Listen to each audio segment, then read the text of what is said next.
আমার মাইকের আওয়াজ যতটুকুন যাচ্ছে, মা বোনেরা যারা শুনছেন, আজকে আমরা এই আলোচনাটা অত্যন্ত মনোযোগ দিয়ে শুনবো ইনশাআল্লাহ। বলি ইনশাআল্লাহ। কারণ আজকে ইবাদত কোন সময় করব, কোন সময় করব না, এগুলো সম্পর্কে যদি আমরা না জানি তাহলে ইবাদত করব কিভাবে? এই জন্য আল্লাহ রাব্বুল আলামিন কুরআনুল কারীমের মধ্যে একটা সূরা প্রথমাংশে তিনি এই সম্পর্কে আয়াত নাযিল করেছেন। সুবহানাল্লাহ বলেন সুবহানাল্লাহ। আল্লাহ রাব্বুল আলামিন কুরআনুল কারীমের মধ্যে 30 পারার মধ্যে একটা সূরা আছে, যেই সূরার নাম হচ্ছে সূরাতুল ফাজর। বলেন কোন সূরা? সূরাতুল ফাজর। এই সূরা ফজরের শুরুতেই তিনি শপথ করে বলছেন, আল্লাহ রাব্বুল আলামিন আপনাকে আমাকে দুনিয়ার মানুষকে শপথ করে তিনি বলছেন, ওয়াল ফাজর ওয়া লায়ালিন আশর ওয়াশ শাফঈ ওয়াল ওয়াতর। আল্লাহ রাব্বুল আলামিন শপথ করে বলছেন, শপথ ফজরের সময়ের। এরপর তিনি বলছেন ওয়ালায়ালিন আশর, শপথ 10 রাত্রির। এরপরে বলছেন ওয়াশ-শাফঈ ওয়াল ওয়াতর, শপথ যা জোড় এবং যা বিজোড়। এই আয়াতগুলোর মধ্যে আল্লাহ রাব্বুল আলামিন শপথ করেছেন। সম্মানিত হাজিরিন, আমাদের যে বিষয়গুলো আসলে বলা দরকার, অনেক সময় আমরা বলতে চাই কিন্তু পারি না, আবার অনেক সময় বলাও হয়ে ওঠে না। কিন্তু যে বিষয়গুলো আসলে বলা দরকার, আমাদের সচেতন হওয়া দরকার, এই বিষয়গুলো যদি আমরা এখান থেকে না বলি তাহলে আল্লাহ তাআলার কাছে আমরা দায়ী থাকব। ঠিক কিনা বলেন? সঠিক মেসেজ যদি আমরা আপনাদেরকে না বলি তাহলে আমরা আল্লাহ তাআলার কাছেও দায়ী থাকব, আপনাদের কাছেও দায়ী থাকবো। আপনারাও বলবেন ইমাম সাহেব, খতিব সাহেব তো আমাদেরকে কখনো বলেন নাই। এই জন্য আপনাদেরকে বলতে হবে, আমাদের বাঁচার জন্য। বিগত একটি সময় গিয়েছে, যদিও আমি কখনো রাজনৈতিক কথা বলাকে পছন্দ করি না, কিন্তু এটা সমসাময়িক বিষয়ের এবং আমাদের সাথে রিলেটেড। নবী সাল্লাল্লাহু আলাইহি ওয়াসাল্লামের খুতবার বিষয়বস্তু ছিল বিগত একটি সপ্তাহে আমাদের মধ্যে কি ভুল ছিল, ওটা থেকে উত্তরণ করে আগামী সপ্তাহে কিভাবে আমরা চলতে পারি, এটা হচ্ছে খুতবার মূল বিষয়, সুন্নাহ। এটা কি বলেন? সুন্নাহ। আমরা দেখতে পাচ্ছি যে বিগত একটা সময়ে গিয়েছে, অনেক মানুষ অনেক কষ্টের মধ্যে ছিল, আবার অনেক মানুষ ভালো ছিল। যারা সাপোর্ট করতো তারা ভালো ছিল, যারা সাপোর্ট করতো না তারা ভালো ছিল না। ওটা থেকে 5ই আগস্ট মুক্ত হওয়ার পরে আমরা মনে করেছিলাম আমরা সকলেই ভালো থাকব। কি বলেন? ঠিক কি না? ভুল না তো? মনের আশা কি আমরা ভালো থাকব। কিন্তু আজকে রাস্তাঘাটে আমরা যখন বের হই, 10 মিনিটের রাস্তা যখন 2 ঘন্টা 3 ঘন্টা 5 ঘন্টা লেগে যায়, তখন মনের মধ্যে দুঃখ আসে না? আসে না? আসতে বলেন কেন? আসে না? আসে না? আসে। অনেক কষ্ট লাগে। আপনারা দাবি দেওয়া আছে, সব কিছু আছে, কিন্তু রাস্তার মধ্যে এটা আদায় করতে হবে, সাধারণ মানুষকে জিম্মি করে আদায় করতে হবে। আমি কোনো দলমত নির্বিশেষে যেই যখন যা করবে আমাদের এখান থেকে আমরা বলবো। আমারও তো কষ্ট হয়। আমি যখন 15 মিনিটের রাস্তা 2 ঘন্টা 3 ঘন্টা লেগে যায়, পুরো শরীর ঘর্মাক্ত হয়ে যায়, ঘামিয়ে। যাদের এসি গাড়ি আছে তাদের আলহামদুলিল্লাহ, তবুও তো তেল তো ফুরায়, কষ্ট তো হয়, যত সময় তো কাজ করা যায় না। রাষ্ট্রের ক্ষতি হচ্ছে, রাষ্ট্রের ক্ষতি হচ্ছে। এই জন্য আমরা সকলে এই দেশে যারা আমরা বাস করি, এ দেশের মানুষের কষ্ট হোক, এ দেশের অর্থনৈতিক চাকা অচল হোক, এটা আমরা কেউ চাই না। সবাই একমত তো? আমরা এটা চাই না। আপনাদের অন্য একটা ফর্মুলা বের করেন যে রাস্তাঘাট বন্ধ না করে কিভাবে দাবি দাওয়া আদায় করা যায়। আপনারা কি একমত কিনা? বিশেষ করে আমি যখন বের হই, আমার কথা বললাম যে যখন ঘামায়া যায়, অনেক কষ্ট হয়। নিশ্চয়ই এরকম অনেক মানুষ আছে যারা বিভিন্ন হসপিটালে এসেছে, বিভিন্ন ট্রাভেলসের কাজে এসেছে, বিভিন্ন রাষ্ট্রীয় কাজে এসেছে। যারা এটা করছেন এবং যাদের সাথে এটা দাবি দাবাটা, তারা মিলে এটাকে একটা সমাধান করেন না। সাধারণ মানুষকে মুক্তি দেন। আমরা কিন্তু আশায় বুক বেঁধে আছি যে এ দেশ অনেক সুন্দরভাবে চলবে। আপনারা অনেকেই অনেক কথা বলেছেন, শুনিয়েছেন, এ দেশ সিঙ্গাপুর হবে, এই দেশ মালয়েশিয়া হবে, এই দেশ আমেরিকা হবে, এরকম অন্য অন্য দেশের কথা। আপনারা বিভিন্ন দেশে গিয়েছেন, ওখানে একটা কাগজ পড়লে বলে যে এটা না পড়ে না, এটা পকেটে রাখে। বাদাম খেলে এটা পকেটে রাখে, কাগজটা চিপস খেলে পকেটে রাখে। কেন?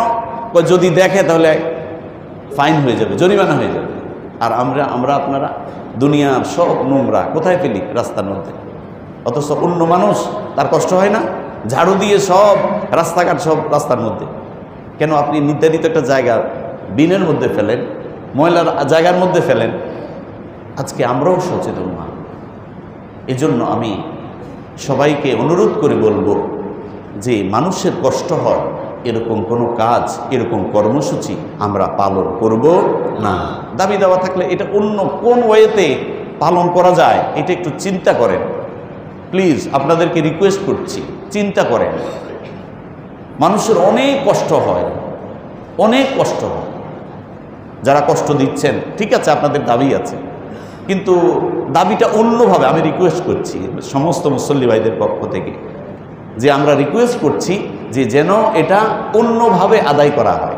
আল্লাহ তাআলা আমাদের দেশের যারা ক্ষমতায় আছেন, যারা বাহিরে আছেন, এরপরে যারা আসবেন, সবাইকে এই দেশের মানুষের কল্যাণের জন্য যেন কাজ করতে পারে সেই তৌফিক নসিব করেন, আমিন বলেন। আমিন। সম্মানিত হাজরিন, আমরা আমাদের মূল কথায় চলে যাই। আজকে জিলকদের জুলকাদা মাসের কত তারিখ বললাম? 24। আজকে হচ্ছে 24। কত? 24। 23 হচ্ছে ইংরেজি মাস। তো 24 তারিখ এই ক্যালেন্ডার অনুযায়ী আগামী বৃহস্পতিবার, ক্যালেন্ডারের মধ্যে যেটা দেখলাম যে জিলহজ মাস, জুলহাজ্জা বা জুলহিজ্জা মাস শুরু হবে। আলহামদুলিল্লাহ বলেন, আলহামদুলিল্লাহ। আজকে আমরা রমজানকে যেভাবে পালন করি, রমজানকে যেরকম করে আমরা রমজান আসার সাথে সাথে আমল শুরু করে দিই, কি ছোট কি বড় সকলেই আমরা আমল করার চেষ্টা করি। যে লোকটা নামাজ পড়ে না সে রমজান আসলে নামাজ পড়া শুরু করে। যেই লোকটা রোজা রাখতো না, আল্লাহর বিধান পালন করতো না, সেও রমজান আসার সাথে সাথে এই রমাদানের রহমত, মাগফিরাত, জাহান্নামের আগুন থেকে মুক্তির কথা চিন্তা করে সে আমল শুরু করে দেয়। আলহামদুলিল্লাহ বলেন, আলহামদুলিল্লাহ। ইবাদতের কিছু মৌসুম আছে, বলেন কি আছে? মৌসুম আছে। ফল ফলাদির যেমন মৌসুম আছে, কৃষিকাজের যেমন মৌসুম আছে, ফসল উঠানোর যেমন মৌসুম আছে, ইবাদতেরও কি আছে? সবাই বলেন কি আছে? মৌসুম আছে। তো রমাদান যেমন অন্যান্য মাসগুলোর মধ্যে সর্বশ্রেষ্ঠ মাস, এটার মধ্যে কোনো সন্দেহ নাই। আবার রমাদানের পরে ইবাদতের মধ্যে একেবারে কোরআন এবং হাদিস দিয়ে বলা আছে উৎকৃষ্ট একটা ইবাদতের মৌসুম, সেটা হচ্ছে জিলহজের 1 থেকে 10 তারিখ। সুবহানাল্লাহ বলেন, সুবহানাল্লাহ। আজকে আমরা রমাদানকে পালন করার যেভাবে পালন করি, আমরা অনেকেই জানি না যে এই জিলহজের 1 থেকে 10 তারিখ এটা হচ্ছে ইবাদতের মৌসুম। সুবহানাল্লাহ বলেন, সুবহানাল্লাহ। তাহলে আজকে আমরা যেটা জানলাম, আমার মাইকের আওয়াজ যতটুকুন যাচ্ছে, মা বোনেরা যারা শুনছেন, আজকে আমরা এই আলোচনাটা অত্যন্ত মনোযোগ দিয়ে শুনবো ইনশাআল্লাহ। বলি ইনশাআল্লাহ। কারণ আজকে ইবাদত কোন সময় করব, কোন সময় করব না, এগুলো সম্পর্কে যদি আমরা না জানি তাহলে ইবাদত করব কিভাবে? এই জন্য আল্লাহ রাব্বুল আলামিন কুরআনুল কারীমের মধ্যে একটা সূরা প্রথমাংশে তিনি এই সম্পর্কে আয়াত নাযিল করেছেন। সুবহানাল্লাহ বলেন, সুবহানাল্লাহ। আল্লাহ রাব্বুল আলামিন কুরআনুল কারীমের মধ্যে 30 পারার মধ্যে একটা সূরা আছে, যেই সূরার নাম হচ্ছে সূরাতুল ফাজর। বলেন কোন সূরা? সূরাতুল ফাজর। এই সূরা ফজরের শুরুতেই তিনি শপথ করে বলছেন, আল্লাহ রাব্বুল আলামিন আপনাকে আমাকে দুনিয়ার মানুষকে শপথ করে তিনি বলছেন ওয়াল ফাজর ওয়ালায়ালিন আশর ওয়াশ-শাফঈ ওয়াল ওয়াতর। আল্লাহ রাব্বুল আলামিন শপথ করে বলছেন, শপথ ফজরের সময়ের। এরপর তিনি বলছেন ওয়ালায়ালিন আশর, শপথ 10 রাত্রির। এরপরে বলছেন ওয়াশ-শাফঈ ওয়াল ওয়াতর, শপথ যা জোড় এবং যা বিজোড়। এই আয়াতগুলোর মধ্যে আল্লাহ রাব্বুল আলামিন শপথ করেছেন। জোরে বলুন সুবহানাল্লাহ। আল্লাহ তাআলার কি শপথ করার প্রয়োজন আছে? তাহলে শপথ করেছেন কেন? আপনাদেরকে রমাদানে আমি অনেকবার বলেছি, আল্লাহ তাআলা শপথ করেছেন এই জন্য, কারণ ওই সময়কার আরবরা শপথ করে কোনো কিছু বললে তারা বেশি বিশ্বাস করত। এই জন্য আল্লাহ তাআলা শপথ করে আয়াত নাজিল করেছেন। সুবহানাল্লাহ বলেন, সুবহানাল্লাহ। আর আরেকটা কোনো মুফাসসির বলেছেন, আল্লাহ তাআলা এই জন্য শপথ করেছেন যে এমনি কথা বলার থেকে শপথ করে কোনো কথা যদি বলা হয় মানুষ এটার গুরুত্ব দেয় বেশি। তো এই জন্য আল্লাহ তাআলা এই আয়াতগুলোর মধ্যে শপথ করে আপনাকে আমাকে তথা দুনিয়ার মানুষকে বলছেন। সুবহানাল্লাহ বলেন, সুবহানাল্লাহ। আল্লাহ রাব্বুল আলামিন এই আয়াতের মধ্যে বলছেন ওয়াল ফাজর, শপথ ফজরের, ওয়ালায়ালিন আশর এবং 10 রাত্রির। অধিকাংশ মুফাসসিরিন কেরাম মুফাসসিরগণ তাদের কিতাবের মধ্যে লিখেছেন এখানে 10 রাত্রি বলতে আল্লাহ রাব্বুল আলামিন জিলহজের 1 থেকে 10 তারিখকে বুঝিয়েছেন। জোরে বলুন সুবহানাল্লাহ। এই 10 রাত্রি বলতে কাকে বুঝিয়েছেন? জিলহজের 1 থেকে 10 তারিখ। তাহলে এটা কোরআনের মধ্যে আছে, এটার গুরুত্ব কম না বেশি? অনেক বেশি। আজকে আমরা বেখবর হয়ে আছি। এখানেই শেষ করেন নাই। আল্লাহ রাব্বুল আলামিন আপনাকে আমাকে বোঝানোর জন্য, দুনিয়ার মানুষকে বোঝানোর জন্য এরপরে আবার তিনি ক্লিয়ার করে বলছেন ওয়াশ-শাফঈ ওয়াল ওয়াতর, শপথ যা জোড় এবং যা বিজোড়। এবার বুঝে থাকলে বলুন, এই 1 থেকে 10 তারিখের মধ্যে জোড় সংখ্যা আছে কিনা? আছে। আবার 1 থেকে 10-এর মধ্যে বিজোড় সংখ্যা আছে কিনা? মুফাসসিরগণ বলেছেন আল্লাহ রাব্বুল আলামিন ওয়াশ-শাফঈ ওয়াল ওয়াতর এর দ্বারা বুঝিয়েছেন এই 1 থেকে 10 তারিখের মধ্যে জিলহজের জোড় এবং বিজোড় তথা 1 থেকে 10 তারিখ অত্যন্ত গুরুত্বপূর্ণ। এটা বোঝানোর জন্য জোড় এবং বিজোড় সংখ্যাকে উল্লেখ করেছেন। জোরে বলুন সুবহানাল্লাহ। আজকে এই জিলহজ মাস যখন আমাদের মধ্যে আসে তখন একটা চিত্রই আমাদের কাছে বেশি আসে, সেটা হচ্ছে কি? গরু আর ছাগল, বেড়া আর দুম্বা, ওট, এগুলো। ঠিক কি না? সবাই বলেন ঠিক কি না? জিলহজ মাস আসলেই এই যে ফজলে রাব্বি, যে মানে বুদ্ধি প্রতিবন্ধী, একটু বেশি কথা বলে, মোবাইল বন্ধ করেন, কেউ বলে না, ও বলে। ও আইসা এখন আমাকে বলে হুজুর আর কিন্তু অল্প কয়দিন, আর হাত দিয়া এরকম এরকম করে দেখায়, তার মানে কোরবানি। তার মানে সেও বুঝতেছে যে কোরবানির সময় আর বেশি দেরি নাই, কোরবানির সময় খুব কাছে। বুদ্ধি প্রতিবন্ধী। তার মানে আমাদের সমাজের মধ্যে এই বিষয়টা অত্যন্ত বেশি প্রচলন যে জিলহজের মাস মানে হচ্ছে কি? কোরবানির মাস। কোরবানি তো আছেই, কিন্তু এর মধ্যে লুকিয়ে আছে ইসলামের 5টি স্তম্ভ। সুবহানাল্লাহ বলেন, সুবহানাল্লাহ। ইসলামের 5টি স্তম্ভ এই জিলহজের 1 থেকে 10 তারিখের মধ্যে আছে। কিভাবে? 1 নম্বরে হচ্ছে ঈমান। ঈমান সারা বছর আমরা ঈমানকে লালন করি। ঈমান মানে বিশ্বাস করা। আমরা বিশ্বাস করি এক মুহূর্তের জন্য কেউ যদি অবিশ্বাসী হয় সে কি মুমিন হতে পারবে না। এই দৃষ্টিকোণ থেকে বৎসরের যত দিন আছে, যত সময় আছে, প্রত্যেকটা সময় আমরা ঈমানকে লালন করি। 2 নাম্বার হচ্ছে নামাজ। 2 নাম্বার হচ্ছে নামাজ। 12 মাস আমরা নামাজ আদায় করি, আর এই 10 দিনের মধ্যে নামাজের কথা একটু বেশি আছে। নবী সাল্লাল্লাহু আলাইহি ওয়াসাল্লাম বলেছেন এই 10 দিনের মধ্যে তোমরা নামাজকে খুশু এবং খুদুয়ের সাথে আদায় করো। জোরে বলুন সুবহানাল্লাহ। নামাজকে একটু সুন্দর করে আদায় করো। আল্লাহকে স্মরণ করে একটু আদায় করো এই 10টা দিন। তার মানে নামাজের কথাও কি আছে। 3 নাম্বার হচ্ছে যাকাত। এর মধ্যে অনেক মানুষ আছে যারা এই জিলহজের 1 থেকে 10 তারিখের মধ্যে যাকাত আদায় করেন। এই জিলহজের 1 থেকে 10 তারিখ যে গুরুত্বপূর্ণ, এটার কথা চিন্তা করে অনেক মানুষ যাকাত আদায় করেন। তার মানে যাকাতও আছে। আর স্পেশালি এরপরে হচ্ছে সাওম, রোজা।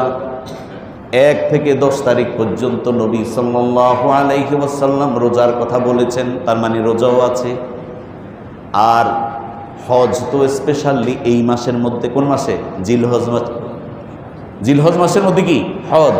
তার মানে ইসলামের যে 5টা স্তম্ভ, এই কালিমা থেকে শুরু করে হজ পর্যন্ত প্রত্যেকটা স্তম্ভ এই জিলহজের 1 থেকে 10 তারিখের মধ্যে পাওয়া যায়। সুবহানাল্লাহ বলেন, সুবহানাল্লাহ। তার মানে এই জিলহজের 1 থেকে 10 তারিখের গুরুত্ব অনেক কম না অনেক বেশি? এটাকে মাথার মধ্যে ঢুকান, ইনস্টল করেন কম্পিউটারের মতো, আর ডিলিট করবেন না। হ্যাঁ, মুরব্বী যারা আছেন অনেকে চালাইতে পারেন না কম্পিউটার। আবার এখন তো দেখেন, বা অনেক কাজে, আমরা যারা ঢাকা শহরে থাকি, কোনো না কোনো কাজে যেতে হয়, একেবারে কিচ্ছু না হলেও নাতির নিবন্ধন জন্য হলেও কম্পিউটার ম্যানের কাছে যেতে হয়, এটা একটু বের করে দেন। বা কোনো কাগজপত্র, জমি বাড়ি, এটা সেটার জন্য কম্পিউটারে যেতে হয়। ট্যাক্স তো এখন কম্পিউটারে দেওয়া যায়। যাই হোক, তো কম্পিউটার যেমন ইনস্টল করে নেয়, আমরাও আমাদের ব্রেইনের মধ্যে এটা ইনস্টল করে নেব যে জিলহজের 1 থেকে 10 তারিখ অত্যন্ত গুরুত্বপূর্ণ। সুবহানাল্লাহ বলেন, সুবহানাল্লাহ। সম্মানিত হাজিরিন, এই 1 থেকে 10 তারিখ এই সময়গুলো আরও অত্যন্ত গুরুত্বপূর্ণ এই দিক থেকে, এই দিনগুলোর মধ্যে আল্লাহর তাকবীর পড়া হয়। কার তাকবীর? কার তাকবীর বলেন? আল্লাহর তাকবীর। আরব দেশের মধ্যে আপনারা যারা গিয়েছেন, আমরাও গিয়েছি, কিন্তু এই সময়টা তো হয়তো থাকা হয় না, কিন্তু যারা ছিলেন তারাও দেখেছেন যে প্রত্যেকটা জায়গার মধ্যে এই আল্লাহর তাকবীর এই 1 থেকে 10 তারিখ পর্যন্ত ধ্বনিত হতে থাকে। সুবহানাল্লাহ বলেন, সুবহানাল্লাহ। আল্লাহর এই তাকবীর কি? আল্লাহু আকবার, আল্লাহু আকবার, লা ইলাহা ইল্লাল্লাহু, আল্লাহু আকবার, আল্লাহু আকবার, ওয়ালিল্লাহিল হামদ। এইভাবে আল্লাহর তাকবীর বাজতে থাকে। আজকে আমরা বেখবর, আমাদের কোনো খবর নাই, আল্লাহর তাকবীর পড়ি না। শুধুমাত্র কবে পশু কিনবো, কোরবানি করব, জবাই করব আর খাবো, শুধু ওই চিন্তা। সবাই না, সবাই না, কেউ কেউ আছে যে কোরবানি করে গোশত খাওয়া ছাড়া আর কোনো গতি না। অথচ নবী সাল্লাল্লাহু আলাইহি ওয়াসাল্লাম এবং সাহাবীদের জীবনীর মধ্যে তাকালে দেখা যায়, যখনই এই জিলহজের 1 তারিখ শুরু হতো, যখনই তারা সুযোগ পেতেন, যেখানেই যেতেন, যে অবস্থায় থাকতেন, সাথে সাথে তারা আল্লাহর বড়ত্ব বর্ণনা করতেন। জোরে বলুন সুবহানাল্লাহ। আজকে আমরা তো শুধু গল্প করি।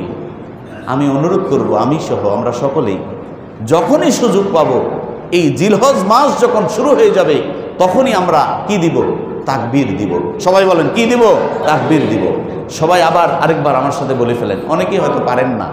আল্লাহু আকবার, আল্লাহু আকবার, লা ইলাহা ইল্লাল্লাহু, আল্লাহু আকবার, আল্লাহু আকবার, ওয়ালিল্লাহিল হামদ। আমরা এটা বেশি বেশি পড়ব। হাদিসে পাওয়া যায়, নবী সাল্লাল্লাহু আলাইহি ওয়াসাল্লামের সাহাবীরা এই যখন জিলহজের মাস শুরু হয়ে যেত, জিলহজ মাস শুরু হয়ে যেত, তারা বাজারে যেতেন, বা যেখানে মানুষ বেশি ওখানে যেতেন। কেন? গল্প করার জন্য না। হাদিস শরীফের মধ্যে এসেছে, নবী সাল্লাল্লাহু আলাইহি ওয়াসাল্লামের সাহাবীরা যেখানে মানুষ বেশি তারা সেখানে যেতেন। সেখানে গিয়ে তারা এই তাকবীর পাঠ করতে থাকতেন একটু জোরে জোরে, যাতে মানুষ শুনে। তারা বলতেন, আল্লাহু আকবার, আল্লাহু আকবার, লা ইলাহা ইল্লাল্লাহু, আল্লাহু আকবার, আল্লাহু আকবার, ওয়ালিল্লাহিল হামদ। তারা এটা মানুষকে শুনাইয়া শুনাইয়া বলতেন। তার মানে বিরক্ত করতেন না, যে মানুষ বিরক্ত হয় এরকম বেশি সাউন্ড দিয়ে, এরকম না, যে মানুষ যাতে শোনে, মানুষ যাতে বোঝে, এইভাবে তারা এই তাকবীর দিতেন। সুবহানাল্লাহ বলেন, সুবহানাল্লাহ।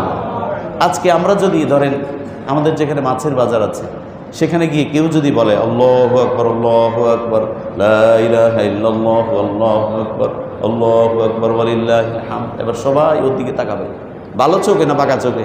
বাঁকা চোখে। বলবো আর এই পাগল কোথায় থেকে আসছে? বলবে কি বলবে না? বলবে। সমাজটা তো নষ্ট হয়ে গেছে, গাফেল হয়ে গেছে মানুষ। এই জন্য ইবাদতের কোনো কথা যদি মানুষ বলে তাকে পাগল বলে, আর যদি জোরে জোরে গান বাজায় তারে কেউ পাগল বলে? আপনি বাজারে যান, ওখানে এত জোরে জোরে সাউন্ড বক্স দিয়ে গান বাজাচ্ছে, ছাদের উপরে এত জোরে জোরে গান বাজাচ্ছে, বিয়ের অনুষ্ঠানে এত জোরে জোরে গান বাজাচ্ছে, কোনো মানুষ তাকে পাগল এই কথা মুখে উচ্চারণ করে না। আর যখনই তাকবীর দিবে, যখনই কালিমা শরীফের জিকির পড়বে, যখনই আল্লাহ আল্লাহ জিকির করবে, যখনই সুবহানাল্লাহি ওয়া বিহামদিহি সুবহানাল্লাহিল আযীম এই জিকির করবে, তখন তাকে ট্যাগ লাগাইয়া দেয়, কি বলে? বলে এই লোকটা পাগল হয়ে গেছে। নাউজুবিল্লাহ বলে, নাউজুবিল্লাহ। আজকে সমাজের কত অধপতন পেয়েছে, ইবাদতকে মানুষ পাগলের সাথে তুলনা করে। আর ওই গান বাজনা, এটা সেটা, নাচ মেলা, এটা সেটার নামে সমাজে যা চলছে, এগুলোকে মানুষ কখনো পাগল বলে সম্বোধন করে না। সম্মানিত হাজিরিন, দুঃখের সাথে বলছি, আজকে আমাদেরকে এটা থেকে ফিরে আসতে হবে। এই জন্য যাদের সুযোগ হয় আপনারা এই তাকবীর পড়বেন 1 তারিখ থেকে 10 তারিখ পর্যন্ত। এরপরে তো আবার 9 তারিখ ফজরের পর থেকে 13 তারিখ পর্যন্ত আছে আইয়ামে তাশরিক। তার মানে 1 থেকে 13 তারিখ আসর পর্যন্ত আমরা যে যেখানে থাকবো একটু জোরে জোরে আমরা তাকবীর দিব তো ইনশাআল্লাহ। বলেন ইনশাআল্লাহ। কাউকে ভয় করবেন না, বড় ইয়া করবেন না, আপনি শরম করবেন না। ইবাদতে কিসের শরম? আপনি আল্লাহর কাছে যাবেন, কি নিয়ে যাবেন? এই যে আপনার ইবাদতের কারণে কেউ যদি নবীজির এই সুন্নতটা, তো এটা সুন্নাত, নবীজির এই সুন্নতটা তো প্রায় এখন মৃত প্রায়, কেউ আমল করে না। আপনি আমি আমল করার কারণে কেউ যদি আমল করে, তাহলে সে আমল করার কারণে যতটুকু সওয়াব পাবে, আপনি আমি বলার কারণে সমপরিমাণ সওয়াব আল্লাহ তাআলা আপনার আমার আমল নামার মধ্যে দিয়ে দিবেন। সুবহানাল্লাহ, সুবহানাল্লাহ। এই জন্য আমরা তাকবীর পড়ব। আমরা কি পড়বো বলেন? তাকবীর। আপনি যখন বাজারে যান, বেশি মানুষ থাকে, আপনি একটু জোরে পড়েন না, আল্লাহু আকবার, আল্লাহু আকবার, লা ইলাহা ইল্লাল্লাহু, আল্লাহু আকবার, আল্লাহু আকবার, ওয়ালিল্লাহিল হামদ। আপনি যখন গাড়িতে লোকাল বাসে উঠছেন, একটু জোরে পড়েন না এই তাকবীরটা।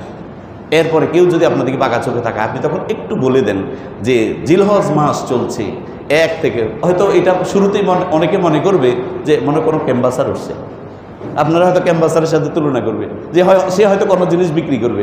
আপনি প্রথমে বলে দিবেন, না আমি কোনো কিছু বিক্রি করতে আসি নাই, আমি নবীজির একটা সুন্নাহকে জীবিত করার জন্য এসেছি। সেটা হচ্ছে যে নবীজি এবং সাহাবায়ে কেরাম যখন জিলহজের 1 থেকে 10 তারিখ মাস আসতো, তারা পুরো সময়টা আল্লাহর তাকবীর দিতেন। এই জন্য আমি আপনাদেরকে তাকবীর দাওয়াত দিচ্ছি। সুবহানাল্লাহ বলেন, সুবহানাল্লাহ। এটা করবেন, আমল নামা বাড়বে, আপনার ঈমান মজবুত হবে। মানুষ কি বলবো, এটা কি পরোয়া করবেন না, আমিও করবো ইনশাআল্লাহ। ইনশাআল্লাহ বলেন, ইনশাআল্লাহ। সম্মানিত হাজিরিন, এই দশকে আমাদের কিছু করণীয় কাজ আছে। আমরা কি কি করব এটা আমাদের জানা দরকার আছে কি নাই বলেন? আছে। 1 নাম্বার যে বিষয়টা, বেশি বেশি আল্লাহর জিকির করা। বেশি বেশি কি করা? আল্লাহর জিকির করা। জিকির করতে তো চাই না, অনেক বাসা বাড়ির মানে মর অবস্থায় আছে। বলবেন হুজুর আমার বাসা বাড়ি এত সুন্দর করে সাজাইছি, বিদেশ থেকে টাইলস আনছি, ওই হাতির পোলে অর্ডার দিয়েছে, ও বিদেশ থেকে আনছে, ও ইউরোপ থেকে, আমার বাড়ি এত সুন্দর। আপনি বলেন মৃত? হ্যাঁ, যেই ঘরের মধ্যে কোরআন তেলাওয়াত নাই, যেই ঘরের মধ্যে আল্লাহর জিকির নাই, যেই ঘরের মধ্যে নামাজ কালাম নাই, সেই ঘরটা কি? মৃত। আর ভাঙ্গা ঘর, টিন নাই, পানি পড়ে, ওই ঘরের মধ্যে যদি আল্লাহর জিকির থাকে, কোরআন তেলাওয়াত থাকে, বিশ্বাস করুন ওই ঘরটা হচ্ছে জীবিত ঘর। সুবহানাল্লাহ বলেন, সুবহানাল্লাহ। এই জন্য এই দশকের প্রথম যে আমল, সেটা হচ্ছে বেশি বেশি করে জিকির করা। বলেন কি করব? জিকির করব। এই যে আল্লাহু আকবার, আল্লাহু আকবার, লা ইলাহা ইল্লাল্লাহু, আল্লাহু আকবার, আল্লাহু আকবার, ওয়ালিল্লাহিল হামদ, এটা পড়ব। আবার সুবহানাল্লাহ পড়তে পারি, আলহামদুলিল্লাহ পড়তে পারি, আল্লাহু আকবার পড়তে পারি, সুবহানাল্লাহি ওয়া বিহামদিহি সুবহানাল্লাহিল আযীম, আমরা এটাও পড়তে পারি। এগুলো কার জিকির? আল্লাহর জিকির। আপনার দিলটা তাজা থাকবে, আপনার দেহের মধ্যে রূহ নামক যে জিনিসটা আছে ওইটা তাজা থাকবে, ওইটা মজবুত হবে। সুবহানাল্লাহ বলেন, সুবহানাল্লাহ। তাহলে আমরা কি করব? জিকির করব। আল্লাহ রাব্বুল আলামিন কুরআনুল কারীমের মধ্যে সূরা বাকারায় তিনি বলেছেন, ওয়াযকুরুল্লাহা ফি আইয়ামিন মা'দুদাত। আল্লাহ রাব্বুল আলামিন বলেছেন, ওয়াযকুরুল্লাহা, তোমরা আল্লাহ রাব্বুল আলামিনকে স্মরণ করো, ফি আইয়ামিন মা'দুদাত, নির্ধারিত কয়েকটা দিন। মুফাসসিরিন কেরাম লিখেছেন এই নির্ধারিত দিন বলতে আইয়ামে তাশরিক, অর্থাৎ 9 তারিখ ফজর থেকে 13 তারিখ আসর পর্যন্ত এই সময়টাকে আল্লাহ রাব্বুল আলামিন বুঝিয়েছেন। জোরে বলুন সুবহানাল্লাহ। কোন মুফাসসির বলেছেন যে আইয়ামে তাশরিকে আল্লাহর জিকির বেশি করে পড়া। আর আমরা এক থেকে নবী সাল্লাল্লাহু আলাইহি ওয়াসাল্লামের হাদিস থেকে পাই, নবী সাল্লাল্লাহু আলাইহি ওয়াসাল্লাম এবং সাহাবায়ে কেরাম এই জিলহজের 1 তারিখ থেকে 10 তারিখ বা 13 তারিখ পর্যন্ত তারা কন্টিনিউ আল্লাহর জিকির করতেন। সুবহানাল্লাহ বলেন, সুবহানাল্লাহ। তাহলে আমরা আমাদের 1 নম্বর কাজ হচ্ছে আমরা কি করব? জিকির কমায় দিব না বাড়ায় দিব? বাড়ায় দিব। যারা জিকির করেন না জিকির করবেন, দেখবেন দিলটা নরম হবে, আপনার আত্মা শান্তি পাবে, আর আমাদের রূহের মধ্যে যে ময়লা এগুলো কেটে যাবে। সুবহানাল্লাহ বলেন, সুবহানাল্লাহ। তাহলে জিকির আমরা বেশি করে করব, 1 নম্বর কাজ। 2 নম্বর কাজ, এই দশকে নেক আমল বাড়িয়ে দেব, কোনো গুনাহ করব না। যেহেতু আল্লাহ রাব্বুল আলামিন কুরআনুল কারীমের মধ্যে এই দশকের ব্যাপারে সূরা নাজিল করেছেন, ওয়াল ফাজরি ওয়া লায়ালিন আশর ওয়াশ শাফঈ ওয়াল ওয়াতর। যেহেতু আল্লাহ তাআলা কুরআনুল কারীমের মধ্যে এই 10 রাতের ব্যাপারে সূরা নাজিল করেছেন, এই জন্য এই 10 রাতের তথা দিনের গুরুত্ব আল্লাহ রাব্বুল আলামিনের কাছে বেশি। এই গুরুত্বের দিকে খেয়াল করে আমরা কখনো গুনাহের কাজ করব না, সর্বদা নেক আমলের চেষ্টা করব। জোরে বলুন সুবহানাল্লাহ। আমরা কি করব? নেক আমল করব, বদ আমল ছেড়ে দিব। এখন বলবেন, হুজুর ঘরের যে অবস্থা, শুধু বদ আমল, টেলিভিশন খুললেই শুধু মানে ওই যে সিরিয়াল, এটা সেটা, দেশীয় বিদেশি, আর এটা না হলে এরপরে গান বাজনা, কত কিছু। আল্লাহর ওয়াস্তে বন্ধ করেন এগুলো, ঘরের মধ্যে চালাইয়েন না। কোরআন তিলাওয়াত দেখেন। অনেকেই এসে আমাকে বলেন কাবা শরীফের লাইভ দেখায়, কোরআন তিলাওয়াত, নামাজ, ওগুলো দেখেন না। ঘরের মধ্যে রহমত আর বরকত দিবেন আল্লাহ তাআলা। এই জন্য এই 10 দিন আমরা বদ আমল বন্ধ করে নেক আমল বাড়িয়ে দেব ইনশাআল্লাহ। বলেন ইনশাআল্লাহ। নেক আমল কেন করবেন? আল্লাহ রাব্বুল আলামিন কুরআনুল কারীমের মধ্যে বলছেন, ফামান কানা ইয়ারজু লিকা রাব্বিহি ফালইআমাল আমালান সালিহান ওয়া লা ইউশরিক বিইবাদাতি রাব্বিহি আহাদা।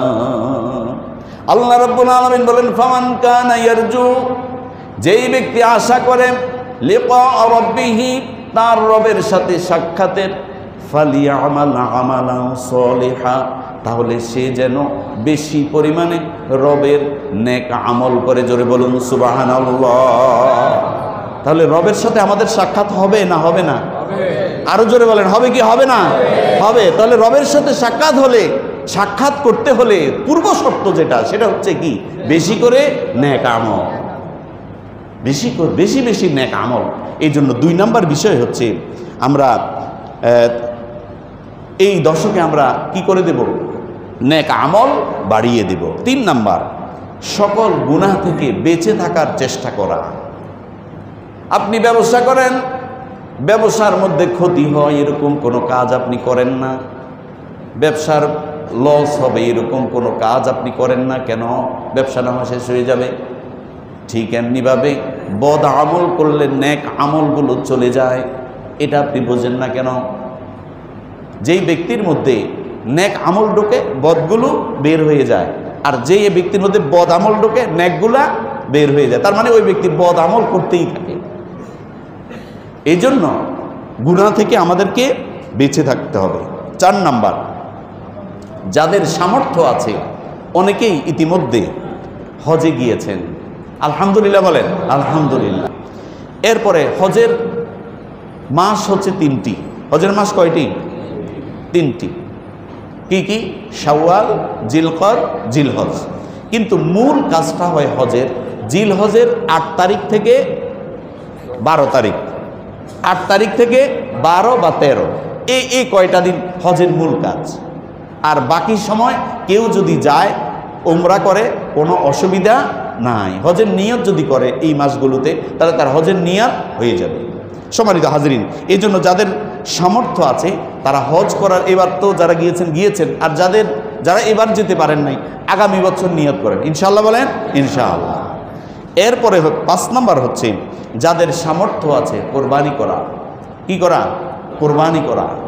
কিন্তু অনেক মানুষের সামর্থ্য আছে কোরবানি দেয় না, আপনি গুনাহগার হবেন। আল্লাহ রাব্বুল আলামিন কুরআনুল কারীমের মধ্যে বলেছেন এই কোরবানির ব্যাপারে, ফাসাল্লি লিরাব্বিকা ওয়ানহার, তুমি তোমার রবের জন্য নামাজ পড়ো এবং কোরবানি করো। জোরে বলুন সুবহানাল্লাহ। তাহলে আল্লাহর কথা, নামাজ পড়তে হবে আর কোরবানি করতে হবে কার জন্য? আল্লাহর জন্য। এই জন্য যাদের তৌফিক আছে তারা অবশ্যই কি করব? কোরবানি করব। 6 নাম্বার হচ্ছে খুব গুরুত্বপূর্ণ, খেয়াল করবেন। 1 তারিখ থেকে 10 তারিখ পর্যন্ত এই সময়টাতে আমরা আমাদের দাড়ি, গোঁফ, চুল, অবাঞ্ছিত পশম এবং নখ আমরা এগুলো কাটবো না। এর আগে অর্থাৎ 1 তারিখের আগে অথবা 10 তারিখের পরে আমরা এই কাজগুলো করব। নবী সাল্লাল্লাহু আলাইহি ওয়াসাল্লাম হাদিসের মধ্যে এটা নিষেধ করেছেন, আর এটা মুস্তাহাব। এটা কি? মুস্তাহাব। এই জন্য আমরা এই সময়গুলোতে এই কাজগুলো থেকে আমরা বিরত থাকবো ইনশাআল্লাহ, বলি ইনশাআল্লাহ। এরপরে হচ্ছে 7 নাম্বার, বেশি বেশি তাকবীর, তাহলিল এবং তাহমিদ পড়া। কেন? নবী সাল্লাল্লাহু আলাইহি ওয়াসাল্লাম হাদিসের মধ্যে বলেছেন, আকসিরু ফীহিন্না মিনাত তাহলিল ওয়াত তাকবীর ওয়াত তাহমিদ। যখনই এই জিলহজের 1 তারিখ আসবে এই সময়গুলোর মধ্যে তোমরা আল্লাহ পাকের জিকির করবা, তাকবীর দিবা এবং আল্লাহর প্রশংসা করবা। এটা নবী সাল্লাল্লাহু আলাইহি ওয়াসাল্লাম করতে বলেছেন। জোরে বলুন সুবহানাল্লাহ। তাহলে এই সময়গুলোর মধ্যে তাহলিল, তাকবীর এবং তাহমিদ কম হবে না বেশি হবে? বেশি হবে ইনশাআল্লাহ। এরপরে হচ্ছে 8 নাম্বার, আইয়ামে তাশরিক। একটু আগে বলেছি আইয়ামে তাশরিক হচ্ছে 9 তারিখ ফজরের পর থেকে 13 তারিখ আসর পর্যন্ত। এই যে আমরা তাকবীর দেই, প্রত্যেক ফরজ নামাজের পরে তাকবীর দেওয়া কি বলেন? ওয়াজিব। সবাই বলেন তাকবীর দেওয়া কি? ওয়াজিব। এই ওয়াজিবের সময় ছাড়াও এর পরেও ইনশাআল্লাহ আমরা তাকবীর দেব তো ইনশাআল্লাহ, ইনশাআল্লাহ। নবী সাল্লাল্লাহু আলাইহি ওয়াসাল্লাম এই তাকবীরের ব্যাপারে অনেক বেশি গুরুত্ব দিয়েছেন। আমি আপনাদেরকে বোঝানোর চেষ্টা করেছি। এই জন্য মাঠে ঘাটে, হাটে বাজারে, অফিসে, কলকারখানায় যে যেখানেই থাকবো আমরা সব সময় বড়ত্ব প্রকাশ করব কার? আল্লাহ।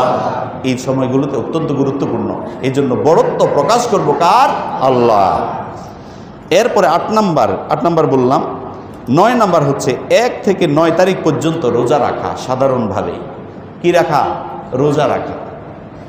1 থেকে 9 তারিখ পর্যন্ত রোজা রাখা, আর স্পেশালি 9 তারিখে রোজা রাখা। কয় তারিখে? সবাই বলেন কয় তারিখ? 9 তারিখ। আর 1 থেকে 9 তারিখ পর্যন্ত যদি রোজা রাখি তাহলে সওয়াব কম হবে না বেশি হবে? বেশি।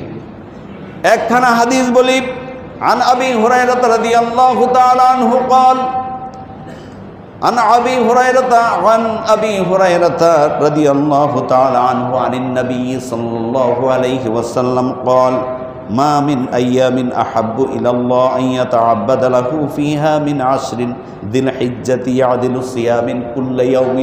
লম্বা হাদিস। নবী সাল্লাল্লাহু আলাইহি ওয়াসাল্লাম বলেছেন, আল্লাহ রাব্বুল আলামিনের কাছে নফল ইবাদতের মধ্যে এই 10 জিলহজের 1 থেকে 10 তারিখ পর্যন্ত এই দিনগুলোর আমল অত্যন্ত প্রিয়। জোরে বলুন সুবহানাল্লাহ। কার কাছে? সবাই বলেন কার কাছে? আল্লাহর কাছে। এই 1 থেকে 10 তারিখের আমল অত্যন্ত প্রিয়। আহাব্বু ইলাল্লাহ, আহাব্বু ইসমে তাফজিলের সিগা, যে অধিক প্রিয়।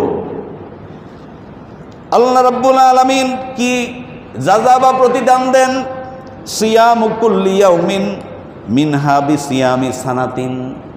কেউ যদি একদিন রোজা রাখে এই জিলহজের 1 থেকে 10 তারিখের মধ্যে, তাহলে একদিন রোজা রাখার সওয়াব হিসেবে সারা বছর রোজা রাখলে যে সওয়াব, সে সওয়াব আল্লাহ তার আমলনামায় দিয়ে দিবেন। সুবহানাল্লাহ। নবী সাল্লাল্লাহু আলাইহি ওয়াসাল্লাম আর বলেছেন, ওয়া কিয়ামু কুল্লি লাইলাতিন মিনহা। কেউ যদি এই রাত্রগুলোতে 1 থেকে 10 তারিখের রাতগুলোতে জেগে আল্লাহর ইবাদত করে, বিকিয়ামি লাইলাতুল কদর, লাইলাতুল কদর রাত্রিতে ইবাদত করলে যে পরিমাণ সওয়াব, এই জিলহজের 1 থেকে 10 তারিখের রাতগুলোর ইবাদত, প্রতিটি রাতের ইবাদত লাইলাতুল কদরের সওয়াবের সমপরিমাণ সওয়াব আল্লাহ তার আমলনামায় দিয়ে দিবেন। সুবহানাল্লাহ, নবীর হাদিস। এই জন্য এই রমাদানের পরে এই নফল রোজার মধ্যে, নফল আমলের মধ্যে সবচেয়ে উত্তম হচ্ছে এই জিলহজের 1 থেকে 10 তারিখের আমল। এই জন্য আমরা এই দিনগুলোতে আমরা অত্যন্ত তাৎপর্যপূর্ণ মনে করে আমরা আমল করব, ইনশাআল্লাহ বলি ইনশাআল্লাহ।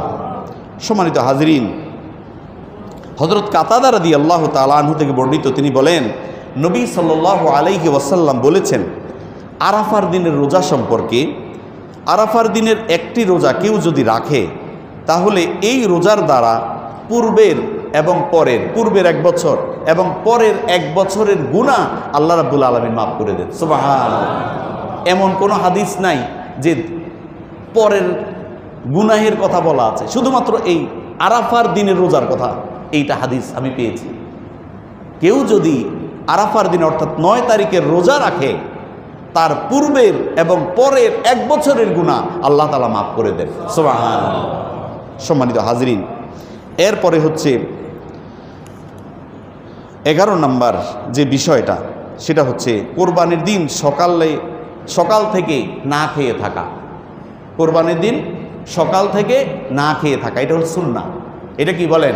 সুন্নাহ। এরপরে কোরবানি করে কোরবানির পশুর গোশত দিয়ে নাস্তা খাওয়া, এটা হচ্ছে নবী সাল্লাল্লাহু আলাইহি সাল্লামের সুন্নাহ। সুবহানাল্লাহ বলেন সুবহানাল্লাহ।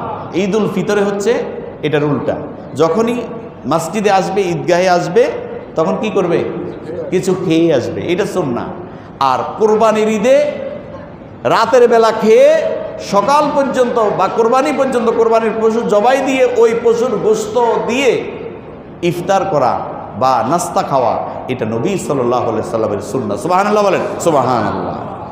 এই কয়টা বিষয় আমরা আমল করব, ইনশাআল্লাহ বলি ইনশাআল্লাহ। আর আরেকটা গুরুত্বপূর্ণ আমল হচ্ছে তাওবা করা। কি করা? ইয়া আইয়ুহাল্লাযীনা আমানু তুবু ইলাল্লাহি তাওবাতান নাসুহা। আমরা এখানে কেউ নাই বুকে হাত দিয়ে বলতে পারবো যে আমার দ্বারা গুনাহ হয় নাই। আমাদের প্রত্যেক দিন প্রতিটা সময়ে গুনাহ হয়। ঠিক এই গুনাহের পরে আল্লাহ রাব্বুল আলামিনের কাছে আমরা যদি তাওবা করি, তাওবাতান নাসুহা, খালেস দিলে যদি তাওবা করি, আল্লাহ রাব্বুল আলামিন ওই গুনাহগার ব্যক্তিকে মাফ করে দেন। জোরে বলুন সুবহানাল্লাহ। গুনাহগার ব্যক্তিকে মাফ করে দেন। এই জন্য এই বিশেষ করে 10 দিন আমরা কি করব? তাওবা করব। কার কাছে? আল্লাহর কাছে। সম্মানিত হাজরিন, আসুন, আরও অনেকগুলো কথা ছিল, আপাতত এতটুকুই রাখি, সময় বলে দিচ্ছে, আর সামনের দিকে যাওয়া যাবে না।